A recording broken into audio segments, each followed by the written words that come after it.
merci à vous et bonjour à vous et bonjour à vous tous les distanciels. Donc nous sommes dans l'antre de l'innovation et invités par les grandes prêtresses de l'innovation des conditions de travail, c'est-à-dire la RACT Hauts-de-France. Merci à vous et merci à nous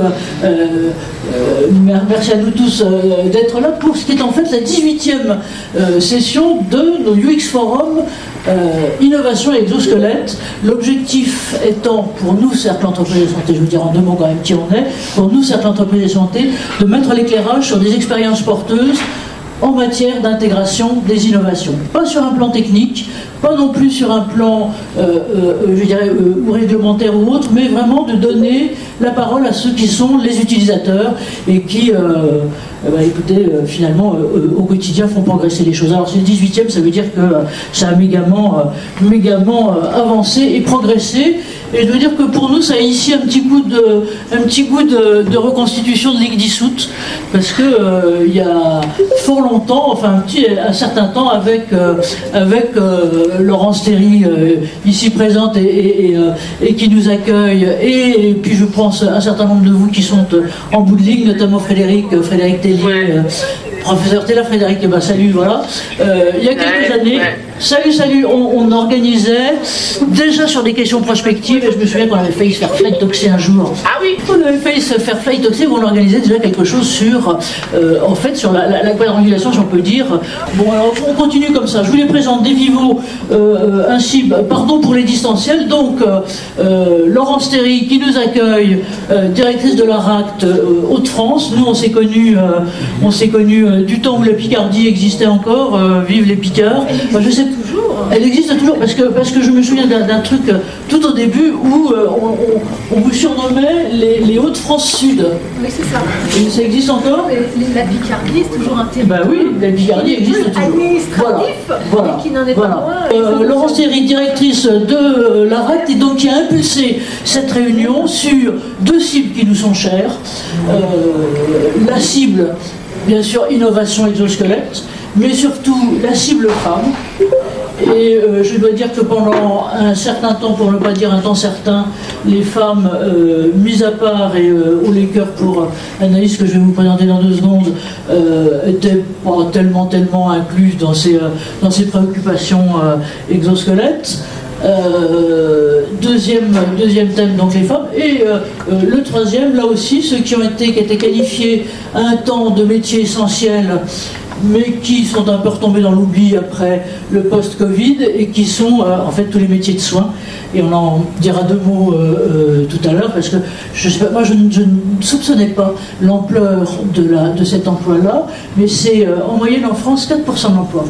4% de l'emploi, 6% dans certaines régions, et on sait que les besoins vont extraordinairement augmenter. Merci. Voilà. Et donc l'objectif, voir ensemble comment ça avance, et surtout comment ça avance pas tout seul. Parce qu'encore une fois, vous avez tout un tas de monde qui de temps en temps mythifie un peu la tech, les exosquelettes notamment et autres, mais un exosquelette sans non seulement un processus, mais vraiment un accompagnement d'intégration très proche et des tests, ça avancera pas beaucoup. Alors voilà, ensuite vous avez Frédéric qui est au milieu là et qui est presque en dessous de sa tête, qui est juste derrière. Alors retournez-vous, Frédéric. Frédéric, c'est notre otage à la fois masculin à la scène, mais en même temps notre otage médecin du travail. Il est médecin du travail à l'université Picardie Jules Verne, et donc il va nous raconter, parce qu'il est plongé dans les exosquelettes, j'allais dire depuis un petit moment. Christelle Wagner, donc Christelle est aussi à RACT. Alors je dois dire que quand j'ai vu le début de sa bio, je ne pouvais pas faire autrement que de l'inviter, parce que c'est une excellente cavalière, et elle est peut-être toujours encore professeure d'équitation, mais en dehors de ça, vous êtes aussi psychologue du travail, et justement dans tous ces accompagnements, processus d'innovation au sein de la RACT depuis un petit moment. Et puis, alors c'est pas reconstitution de Ligue dissoute, mais c'est consolidation de Ligue nouvelle. Anaïs Chorel, alors là on a, j'allais dire, les régionaux, plus que les régionaux au sens large, hein, puisque vous venez de la mienne, donc maintenant c'est de l'Hauts-de-France, de l'étape, et Anaïs représente une autre type de force vive très nécessaire dans ces indispensables, je vais dire, dire, dans ces innovations, c'est une start-up.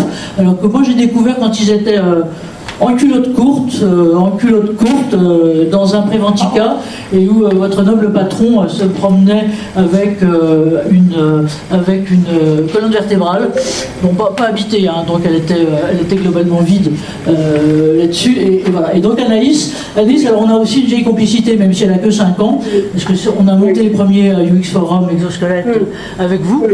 Et tiens, il y a le déco, non, ça viendra.